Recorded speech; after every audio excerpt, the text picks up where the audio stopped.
جب بھی اللہ کی اس زمین پہ کسی انسان نے تکبر کیا، ظلم کیا، تو اللہ نے اسے نشان عبرت بنا دیا۔ تو ویسے ہی حضرت موسیٰ علیہ السلام کے زمانے میں قوم قبط و امالک سے جو مصر کا بادشاہ بنا، جس کا نام ولید بن مصعب بن ریام تھا، جس کو پوری دنیا فرعون کے نام سے یاد کرتی ہے، وہ انسانوں پہ ظلم کرتا تھا اور جو لوگ غریب تھے ان کا حق کھاتا تھا، ان سے سخت مزدوریاں اور کم اجرت دیتا تھا، اور جو انسان اس کا غلام نہیں بنتا تھا اس کو قتل کر دیتا تھا۔ تبھی اللہ نے اپنے نبی موسیٰ علیہ السلام کو حکم دیا کہ اے موسیٰ، فرعون تک میرا پیغام پہنچاؤ کہ وہ انسانوں پہ ظلم نہ کرے، ورنہ اللہ کا عذاب ان کو لے ڈوبے گا۔ جب اللہ کے نبی نے اللہ کا پیغام فرعون کو دیا تو وہ مذاق اڑانے لگا اور کہنے لگا یہاں کا خدا میں ہوں اور میں کسی کے حکم کو نہیں مانتا۔ تو بس اللہ اپنی نشانیاں حضرت موسیٰ علیہ السلام کے توسط سے دکھاتا رہا، اور پورا مصر حضرت موسیٰ کے معجزات کو دیکھ کے حیران ہوتا گیا۔ کچھ ایمان لے آئے اور کچھ فرعون سے سوالات کرنے لگے۔ بالآخر فرعون موسیٰ علیہ السلام کے معجزات کو دیکھ کے اس بات تک آ پہنچا کہ آج میں موسیٰ اور اس کی قوم بنی اسرائیل کو قتل کر دوں گا۔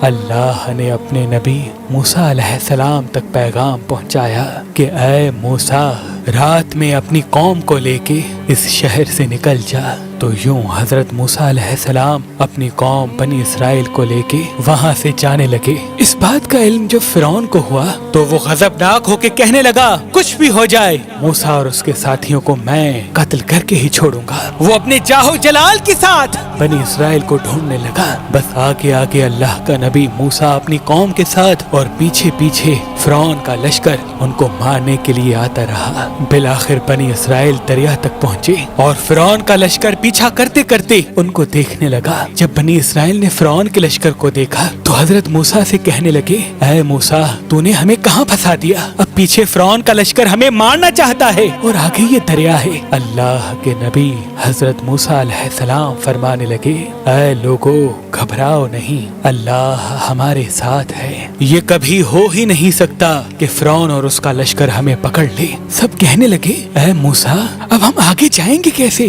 بس اتنی دیر میں آواز غائب آئی اے موسیٰ، اپنی عصا اس دریا میں دے مار۔ تو بس جیسے ہی موسیٰ علیہ السلام نے اپنی عصا دریا میں دے ماری تو آدھا پانی اس طرف آدھا پانی اس طرف، اللہ نے بیچ میں رستے کو واضح کر دیا۔ تو بنی اسرائیل کے کچھ قبائل کے لوگ کہنے لگے اے موسیٰ، ہم آپس میں بنتے نہیں، اپنے خدا کو کہہ کہ ہمارے لیے الگ الگ رستے بنائیں۔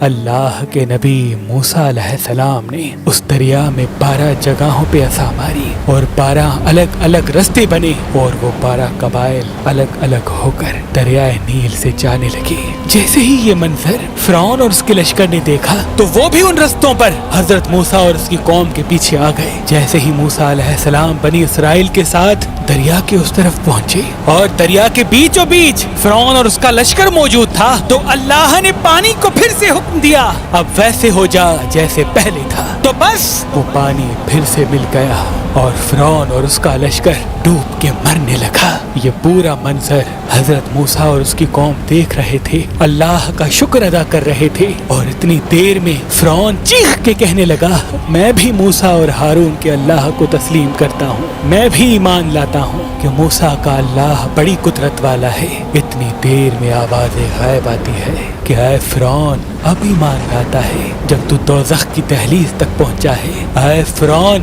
ہم تیرے تکبر اور تیری لاش کو آنے والے لوگوں کے لیے نشان عبرت بنائیں گے، تاکہ ہر انسان یہ جان لے کہ زمین پہ انسان کو تکبر راس نہیں آتا۔ آج بھی اللہ نے فرعون کی لاش کو نشان عبرت بنا کے رکھا ہے۔ بے شک جس انسان نے تکبر کیا، انسانوں پہ ظلم کیا، وہ اللہ کی رحمت سے دور ہو کر دوزخ تک پہنچ جاتا ہے۔